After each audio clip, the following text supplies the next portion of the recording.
Sorry, ഒരു കാര്യം പറയാൻ വിട്ടുപോയി. വീണ്ടും വീണ്ടും ഓർമ്മിപ്പിക്കുകയാണ്.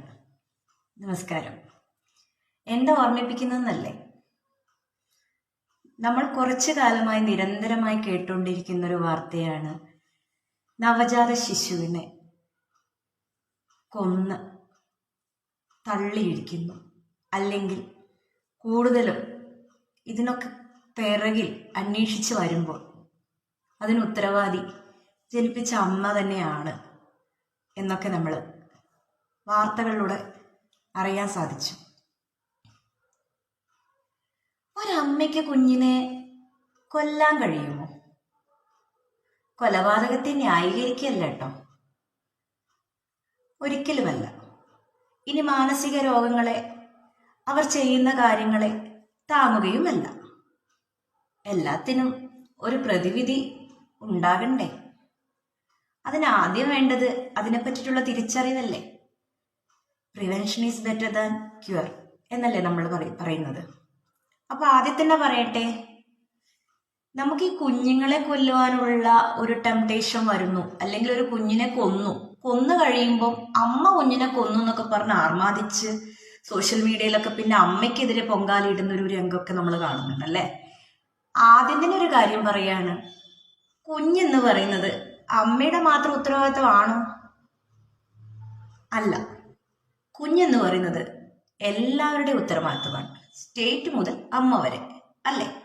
അങ്ങനെ കരുതണം. എല്ലാവർക്കും സമൂഹത്തിൽ ജനിച്ചു വളരുന്ന കുഞ്ഞുങ്ങളോട് ഉത്തരവാദിത്തമുണ്ട്. കാരണം ഫാമിലി എന്നത് ബേസിക് യൂണിറ്റ് തന്നെയാണ്. ഒക്കെ ശരിയാണ്.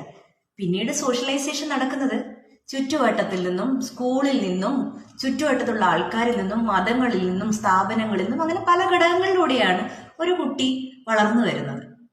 അതുകൊണ്ട് തന്നെ ഒരമ്മ മാത്രം വിചാരിച്ച ഒരു കുഞ്ഞിനെ പൂർണ്ണമായും വളർത്തിയെടുക്കുക എന്നുള്ളത് കുറച്ച് ബുദ്ധിമുട്ടുള്ള കാര്യമാണ്. നമുക്കറിയാം, വരരുചിയുടെ കേസിൽ 1000 നന്നായാൽ ആയുഷ്കാലം നന്നായി, അല്ലേ? കുഞ്ഞിനെ 1000 കാലം നന്നായി നോക്കിയെങ്കിൽ കുഞ്ഞ് ഒരുവിധമൊക്കെ രക്ഷപ്പെട്ടു പോകും, ഹെറിഡിറ്ററി ബേസിലൊക്കെ രക്ഷപ്പെട്ടു പോകും. പക്ഷേ അതിനുശേഷം ജനിച്ചു കഴിഞ്ഞാലും കുറെ കാലം മനുഷ്യനൊരു സാമൂഹ്യ ജീവിയാണ്. അവന് പലരുടെയും സപ്പോർട്ടില്ലാതെ മുന്നോട്ട് പോകാൻ കഴിയില്ല. വായി തുറന്ന് ദൈവം ഭക്ഷണം കൊടുക്കൂ എന്ന് പറഞ്ഞ കഥ നമ്മൾ വായിച്ചിട്ടുണ്ട് വരരുചിയുടെയൊക്കെ കേസിൽ.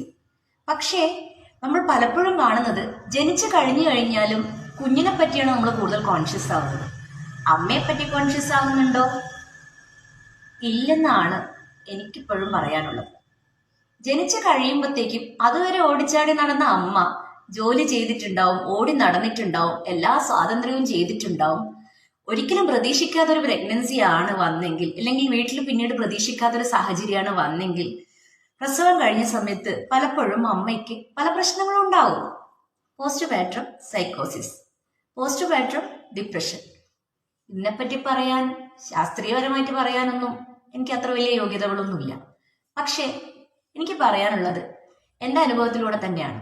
നമ്മൾ ഒരുപാട് കാലം ഓടിച്ചാടി നടന്ന്, പ്രഗ്നൻസിന്റെ അവസാന സ്റ്റേജ് വരെ ഓടിച്ചാടി നടന്ന് പെട്ടെന്നൊരു ഡെലിവറി നമ്മൾ ഫേസ് ചെയ്യേണ്ടി വരുമ്പോൾ, പ്രത്യേകിച്ച് മേ ബി പ്രീടേം ഡെലിവറി ഒക്കെ ആകുമ്പോൾ, നമ്മൾ പെട്ടെന്ന് അങ്ങോട്ട് സ്റ്റക്കാവാണ്.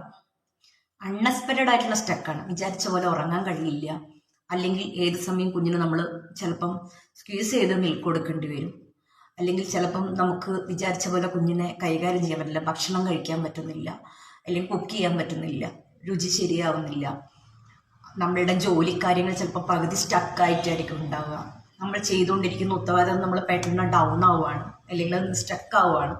ഇങ്ങനെയൊക്കെ ചെയ്യുമ്പം എപ്പോഴും ഓടിക്കൊണ്ടിരിക്കുന്ന വണ്ടി പെട്ടെന്ന് അങ്ങോട്ട് നിർത്തുമ്പോൾ ഉണ്ടാകുന്ന ബുദ്ധിമുട്ട്, അല്ലെ? പെട്ടെന്ന് ഒരു പുതിയ കാര്യമായിട്ട് യോജിച്ച് വരാനെടുക്കുന്ന സമയം, ചുറ്റുവട്ടത്തുള്ള സന്ദർഭം, സാഹചര്യം, നമുക്ക് ആ സമയത്ത് കിട്ടുന്ന ട്രോമ, ഇതൊക്കെ നമുക്ക് ഡെലിവറിയെ ബാധിക്കാനുള്ള സാധ്യതയും ജനിച്ചതിന് ശേഷം കുഞ്ഞിനെ നോക്കാനുള്ള സാധ്യതയുമുണ്ട്. വിചാരിച്ച സമയത്ത് നമുക്ക് കിട്ടാത്ത നമ്മുടെ റെസ്റ്റുകൾ, ക്ഷീണം, ഉറക്കം, അനാവശ്യമായ ജീവിതചര്യകൾ, പെട്ടെന്ന് ഡെലിവറിക്ക് ശേഷം നമ്മൾ ശീലിക്കേണ്ടി വരുന്ന ചില ജീവിതചര്യകൾ, നമ്മുടെ ആരോഗ്യക്കുറവ്, നമ്മുടെ വീട്ടിൽ നമ്മളെ നോക്കാനുള്ള സാഹചര്യം, അല്ലെ ചുറ്റുവട്ടത്തിൽ നമ്മളെ അംഗീകരിക്കാനും സ്നേഹിക്കാനും ഉള്ള, അല്ലെ നമുക്ക് സ്ഥിരം കിട്ടിക്കൊണ്ടിരിക്കുന്ന സപ്പോർട്ട് ആൻഡ് കെയർ, ഇതെല്ലാം പെട്ടെന്ന് നമുക്ക് ഡെലിവറിക്ക് ശേഷം നമ്മളിൽ നിന്ന് അകന്നു പോയെങ്കിൽ നമുക്ക് നല്ല പ്രശ്നങ്ങൾ ഉണ്ടാവും.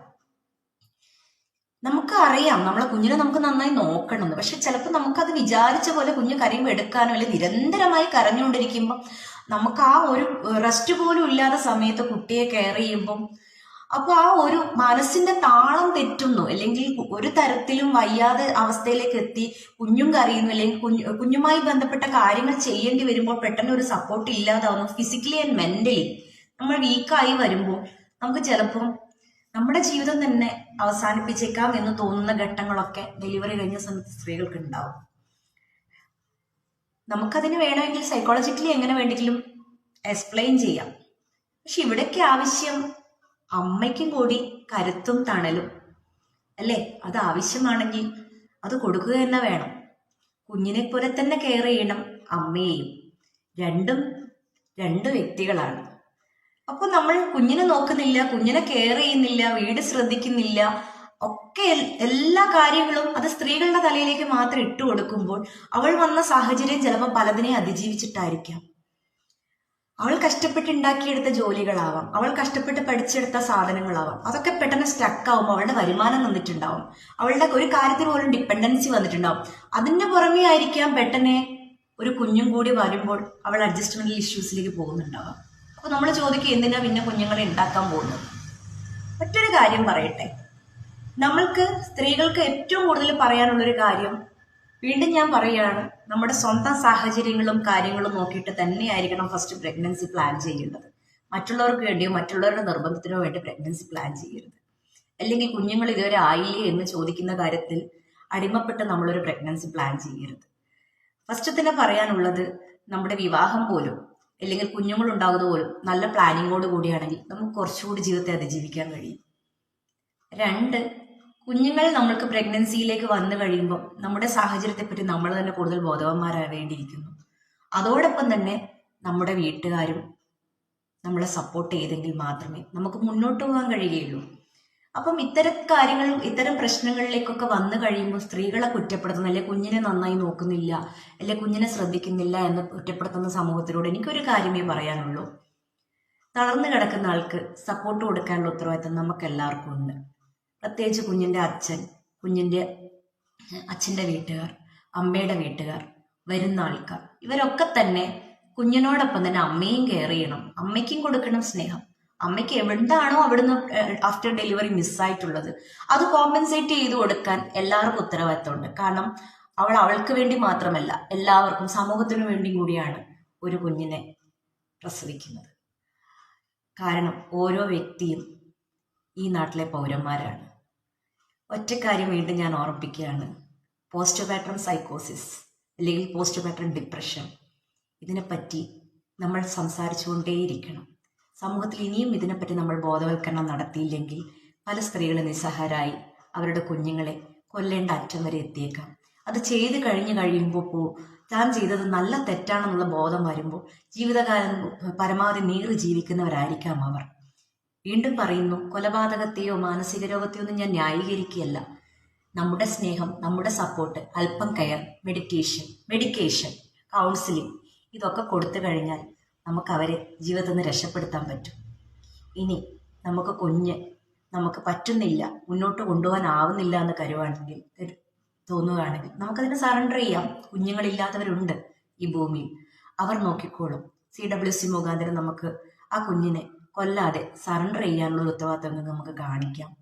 നമ്മുടെ സാഹചര്യം എന്തെങ്കിലും തരത്തിൽ ബുദ്ധിമുട്ടാണെങ്കിൽ ആ കുഞ്ഞ് CNCP ആയിരിക്കാം, അതായത് ശ്രദ്ധയും പരിചരണവും വേണ്ട കുഞ്ഞായിരിക്കാം. ആ കുഞ്ഞിനെ ബഹുമാനപ്പെട്ട CWC മുഖാന്തരം ഹാജരാക്കുകയാണെങ്കിൽ ആ കുഞ്ഞിന് നല്ലൊരു റീഹാബിലിറ്റേഷൻ കിട്ടാൻ സാധ്യതയുണ്ട്. അതുകൊണ്ട് തന്നെ കുഞ്ഞുങ്ങളെ കൊല്ലണ്ട. നമുക്ക് ജനിച്ചു കഴിയുമ്പം തന്നെ എനിക്കൊരു ചെറിയ റിക്വസ്റ്റ് എന്ന് പറയുന്നത്, ഒരു ഗർഭിണിക്ക് അവൾക്ക് ആഫ്റ്റർ ഡെലിവറി പോസ്റ്റ്പാർട്ടം സൈക്കോസിസ്, ഡിപ്രഷൻ അല്ലെങ്കിൽ ഒറ്റപ്പെടുന്നവളാണോ എന്ന് ആരോഗ്യ പ്രവർത്തകർ മുതൽ അങ്കണവാടി പ്രവർത്തകർ മുതൽ നമ്മളെല്ലാവരും തന്നെ കുറച്ചുകൂടി അതിനെപ്പറ്റി വീക്ഷിച്ച് വേണ്ട സപ്പോർട്ട് കൊടുക്കാൻ ബാധ്യസ്ഥരാണ്. ഇനി ഒരു കുഞ്ഞും ഇവിടെ പൊലിയാതിരിക്കട്ടെ. ഒരു കുഞ്ഞിനെയും ഒരമ്മ കൊന്നു എന്ന് നമുക്ക് കേൾക്കേണ്ട ഗതികേട് വരാതിരിക്കട്ടെ. ഒരമ്മയെയും ഇത്തരം കാര്യത്തിൽ ഒരു സ്ത്രീയെയും സമൂഹങ്ങളും അതുപോലെ തന്നെ സാമൂഹ്യ മാധ്യമങ്ങളും ചളിവാരി എറിഞ്ഞ് ഇത്തരത്തിലുള്ള അപമാനങ്ങൾ നടത്തി ക്രൂശിക്കപ്പെടാതിരിക്കട്ടെ. നമുക്ക് അവർക്ക് വേണ്ടി ഒരല്പം കൈത്താങ്ങാവാം. പോസ്റ്റ് പാർട്ടം സൈക്കോസിസ്, പോസ്റ്റ് പാർട്ടം ഡിപ്രഷൻ ഇവ നേരത്തെ കണ്ടെത്തുകയാണെങ്കിൽ നമുക്ക് അവരെ ജീവിതത്തിൽ നിന്നും കൈപിടിച്ചുയർത്താം. ഇനി ഒരു കുഞ്ഞും പൊലിയാതിരിക്കട്ടെ. നന്ദി, നമസ്കാരം.